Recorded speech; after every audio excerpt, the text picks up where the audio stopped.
सोचिए, एक ऐसी आवाज जो करीब करीब 100 सालों से भारत की धड़कन रही है, खेतों से लेकर सरहदों तक और बड़े बड़े शहरों से लेकर छोटे छोटे गांवों तक।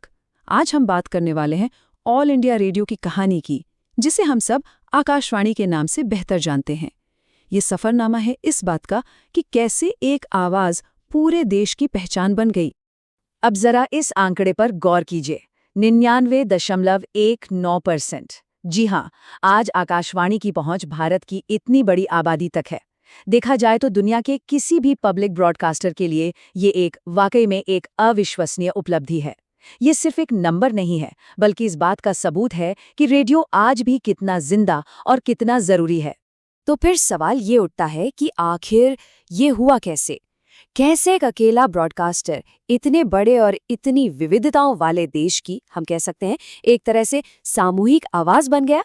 चलिए आज इसी सफर को थोड़ा और करीब से समझते हैं। हर बड़ी कहानी की तरह इसकी शुरुआत भी बहुत साधारण थी। बात है लगभग एक सदी पुरानी, जब भारत में रेडियो की पहली किरणें बस फूट ही रही थीं। तो देखिए, कहानी शुरू होती है 1923 में बॉम्बे के एक छोटे से रेडियो क्लब से। जो एक चिंगारी उठी वो 1936 तक आते आते ऑल इंडिया रेडियो की एक बड़ी मशाल बन गई।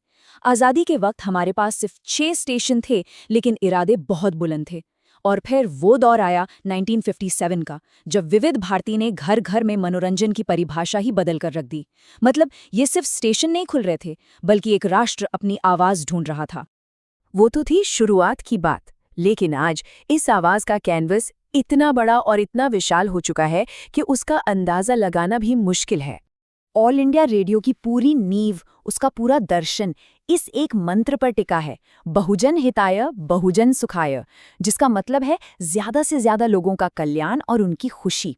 और ये सिर्फ एक स्लोगन नहीं है, बल्कि पब्लिक सर्विस ब्रॉडकास्टिंग का वो फर्ज है जो किसी भी मुनाफे से कहीं ज्यादा ऊपर है। और इस फर्ज को निभाया कैसे जाता है, जरा इन आंकड़ों को देखिए। 479 स्टेशन, 23 भाषाएं और 179 बोलियां। ये भारत की सांस्कृतिक विविधता का सबसे बड़ा उत्सव है, जो हर रोज मनाया जाता है। हर भाषा को, हर बोली को सम्मान देना, यही तो आकाशवाणी की असली ताकत है। बात सिर्फ भाषाओं की ही नहीं है, बल्कि समाज के हर तबके तक पहुंचने की है।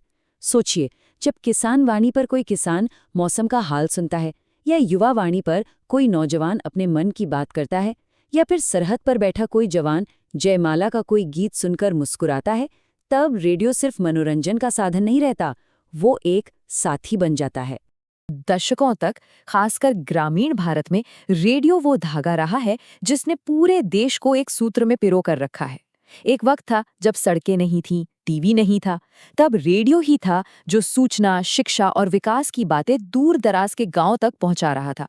ये राष्ट्र निर्माण की एक अनकही लेकिन बहुत अहम कहानी है। लेकिन आज दुनिया पूरी तरह बदल चुकी है। इंटरनेट और स्मार्टफोन के इस दौर में क्या रेडियो अपनी वो जगह बना पाया है? चलिए देखते हैं आकाशवाणी का ये नया डिजिटल अवतार। वो जमाना याद है, एंटेना घुमाना, सिग्नल सेट करना और अपने पसंदीदा प्रोग्राम का बेसब्री से इंतजार करना। आज वो सब बदल गया है। अब तो रेडियो आपकी जेब में है। Digital streaming, on demand podcast और दुनिया के किसी भी कोने से बैठकर अपने देश की आवाज सुनने की आज़ादी। और इस बदलाव का सबसे बड़ा चेहरा है न्यूज़ ऑन एयर ऐप। ये सिर्फ एक ऐप नहीं है, बल्कि आकाशवाणी का भविष्य है। 230 से ज्यादा लाइव चैनल्स, खबरें, पॉडकास्ट, मतलब सब कुछ एक ही जगह पर।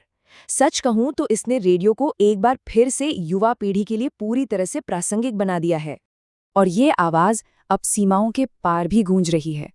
अमेरिका हो, ब्रिटेन हो, ऑस्ट्रेलिया हो या फिर 100 से ज्यादा दूसरे देश, वहां बसे भारतीय आज डिजिटल प्लेटफॉर्म्स के जरिए अपनी मिट्टी से, अपनी संस्कृति से जुड़े हुए हैं।